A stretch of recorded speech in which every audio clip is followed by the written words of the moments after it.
창세기라고 하는 이 책은요, 신구약 성경 66권 가운데 첫 번째 책입니다. 여러분들 다 잘 아시죠? 그래서 이 창세기는 첫 번째 책, 제네시스라고 이야기하는데, 이거는 기원, 이거는 근원, 뭐 이런 의미가 있습니다. 그래서 이 창세기에는 몇 개의 근원적인 주제가 있어요. 그게 뭐냐면은 만물 존재의 기원, 그 다음에 인간의 기원, 그리고 타락의 기원, 뭐 이런 내용들이 쭉 전개되어지는 것입니다. 창세기에서는 1장에서 11장까지가 창조와 노아를 통한 심판에 대한 내용이 나오고요. 그리고는 12장부터는 아브라함에 대한 이야기가 나오면서 역사가 쫙 전개되는데, 창세기 마지막 50장에는 요셉이 죽는 자리에까지 역사가 진행되어지는 내용이 나옵니다. 여러분들이 잘 아시겠습니다만은 창세기 1장과 2장은 창조에 대한 내용입니다. 하나님이 6일 동안에 천지 창조를 하시고 그 6일 마지막 맨 끝에서 아담을 창조하시죠. 흙으로 빚으시고 그 코에 생기를 불어넣어서 사람이 생명이 되게 만드시죠.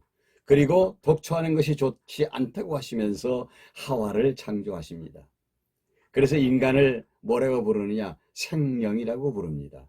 그러면서 1장에서 중요한 것은 뭐냐면 1장 28절에 하나님이 그 아담과 하와에게 복을 주신다는 내용입니다.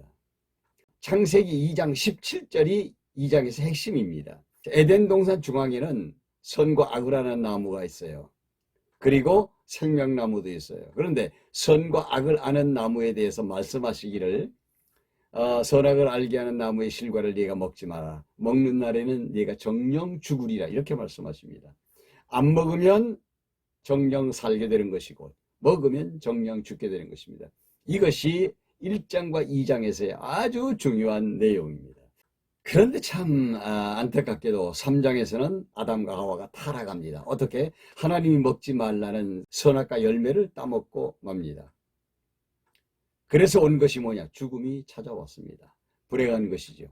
4장에서는 아담 이후에 태어나는 모든 인간이 죄 가운데 태어나게 되어서 죄성을 가지고 이 세상에 출생합니다. 그래서 첫 번째 죄성에 대한 열매가 맺히는데, 그것이 뭐냐면 가인이 자기 동생 아벨을 때려 죽이는 겁니다. 최초의 살인사건이 제 4장에서 나타납니다. 그러면서 가인은 멀리 가버리고 말죠. 5장에서는 그렇게 타락한 아담으로부터 출생한 죄성을 가진 인간들의 출생의 계보가 쭉 나타나고 있습니다. 그런데 신기한 것은 하나님께서 그 계보를 관리하신다는 것입니다.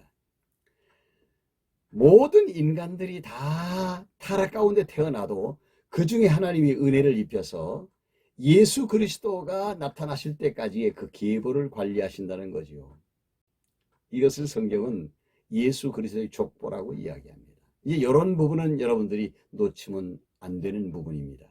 6장에 들어가 보면 인간들이 급격하게 타락합니다. 가인의 계열에서 여자들이 많이 태어나는데 이 여자들이 미모가 장난이 아닙니다. 그런데 여러분 보시면 가인이 아벨을 때려 죽였습니다. 그런데 아벨이 죽고 난 다음에 하나님이 아벨이 있어야 될 그 자리에 한 사람을 또 보내십니다. 그것이 뭐냐? 셋입니다. 이 하나님의 아들들이라고 호칭되는 이 셋의 계열의 남자들이 어떤 가인의 계열에서 태어난 딸들이 너무 예쁘니까 좋아서 데리고 삽니다. 그리고 그들과 혼인을 하고 거기서 태어난 인간들이 뭐냐? 성경에 네피림이라고 되어 있어요. 거인입니다. 거인들, 대장부들이 태어났다, 그런 얘기입니다. 그러니까 여러분, 그런 사람들이 태어나니까 세상을 어떻게 했어요? 약한 자들을 지배하고 포악한 행동을 하겠죠. 하나님이 보실 때 오죽하면 하나님이 사람 지으신 것을 한탄하셨다고 의인화해서 표현했겠습니까, 여러분?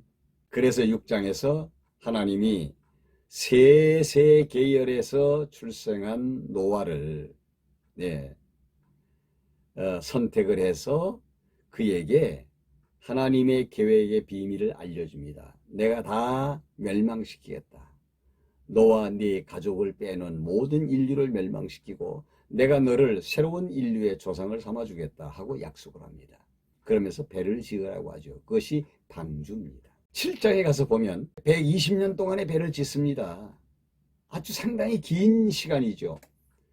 그 120년의 방주 공사가 끝나니까 하나님께서 종자 씨앗으로 남겨둘 모든 동물들을 방주 안으로 다 이렇게 넣습니다. 그리고 마지막에 노아의 8 식구가 들어가게 하시면서 하나님께서 방주의 문을 닫으라고 명령하십니다. 방주의 문은 닫혔습니다. 드디어 막 홍수가 쏟아져 내리는데 위에서 막 그 드럼통으로 막 물을 쏟아 붓는 것처럼 위에서 쏟아지고 아래에서는 생수가 터져서 막 펑펑펑펑 올라옵니다. 그렇게 하기를 40낮 40밤 40주야래 그렇게 쏟아지고 막 물난리가 나는데 땅 위에 기시가는 모든 것들이 살아날 방법이 없습니다. 홍수가 끝나고 노아가 방주의 문을 열고 밖으로 나오죠.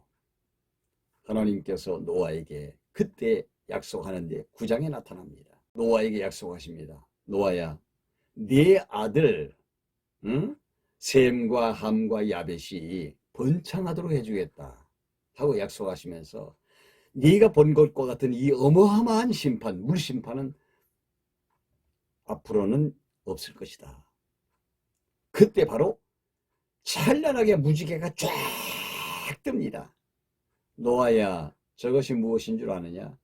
내가 너에게 약속하는 증표라. 무지개는 앞으로는 절대 물로 심판하지 않겠다는 내가 너에게 주는 증거니라. 이렇게 말씀하십니다. 그리고 노아는 자기 세 아들들에게 축복하고 죽지요. 그래서 10장에 가면은 셈과 함과 야벳이 이렇게 번창해 나가는, 자손들이 번창해 나가는 족보가 나타납니다. 이게 다 체계적으로 되어 있어요. 그리고 11장에 가니까 죄성을 지니고 이 세상에 태어난 인간들은 어쩔 수 없습니다. 이 함족 가운데에서 니무롯이라고 하는 사람이 태어납니다. 그래서 이 니무롯이 함족들을 참 규합을 해가지고 신할 평지 바벨에 탑을 쌓습니다. 그게 바벨탑이에요. 왜? 나는 하나님 못 믿겠다는 거예요. 우리는 하나님을 믿을 수 없다는 거예요. 무지개? 웃긴다는 겁니다. 예, 하나님이 심판을 해도 우리는 죽지 않을 수 있다. 그래서 탑을 쌓습니다. 이게 바벨탑 사건인데 하나님께서 그 탑을 헐어내시죠. 어떻게 헐어내시는가 하면 그때는 언어가 하나였기 때문에 언어를 막 혼잡스럽게 만들어가지고 언어가 통하는 사람들끼리 흩어집니다. 네, 이렇게 해서 인류가 흩어지게 되죠. 그런데 셈족들은 희한하게 함족들은 가나안 일대에서 아프리카 쪽으로 이렇게 번창해 가지 않습니까? 야벳 족속은 유럽 쪽으로 이렇게 번져나가고요. 근데 셈족은요, 그 바벨 지역에 그대로 머물러 있어요. 머물러 있으면서 이제 삽니다. 그런데 하나님께서 거기 있지 말아라 하시면서 하나님이 그들을 이끌어내시는 그 첫 번째 출발이 아브라함에 대한 이야기입니다. 오늘은 여기까지 말씀드렸습니다. 그러면 의미가 뭐냐? 이건 한 가지는 꼭 짚고 넘어가야 돼요. 이 세상은 아담의 세계입니다. 첫 아담으로 시작하여 중간에 둘째 아담이신 예수 그리스도가 오시고 마지막으로 예수님이 재림하시는 마지막 아담으로 역사가 종결되는 아담의 역사인데, 하나님은 아담을 창조하시고 그 아담에게 복을 주셨습니다. 이게 뭐냐? 이걸 아셔야 돼요. 하나님이 창세기 1장 28절에 복을 주셨어요. 복을 주시면서 그 복의 구체적인 내용을 말씀하십니다. 생육하고 번성하고 충만하고 자손이죠. 땅을 정복하고 국토죠. 땅이죠. 그러면서 이 땅을 만물을 다스려라, 통치죠. 그래서 자손, 땅 통치, 이건 뭡니까? 예, 국민, 국토, 주권 아닙니까? 이건 사실 뭘 얘기합니까? 나라를 얘기하죠. 하나님이 나라를 만들어서 아담에게 주시겠다고 하는 약속입니다. 이것이 성경 전체로 쫙 흘러가는 거예요. 그래서 성경 전체 내용을 보면 이방 나라와 하나님의 나라가 쫙 이렇게 진행되어 가는 것을 볼 수가 있어요. 이런 거 봐야 됩니다, 우리가. 그래야 성경을 바르게 이해할 수가 있어요. 그리고 이 나라가 전개되려면 자손이 보존되어야 하죠. 노아라고 하는 인물을 통하여 셈, 함, 야벳이 출생하게 해가지고 그들을 새 인종의 조상으로 세워서 인류가 번창하는데, 예수 그리스도가 마지막 아담으로 오실 때까지 인류는 번창합니다. 약속을 해줬어요. 오늘은 여기까지 하고요. 다음 시간에 또 이어서 계속해서 아브라함과 관련된 구약 성경의 진짜 내용 속으로 한번 들어가 보도록 그렇게 하겠습니다. 유익한 시간이 되었으면 좋겠어요. 오늘 또 남은 시간 복된 시간 보내시기를 바랍니다. 여러분 대단히 감사합니다.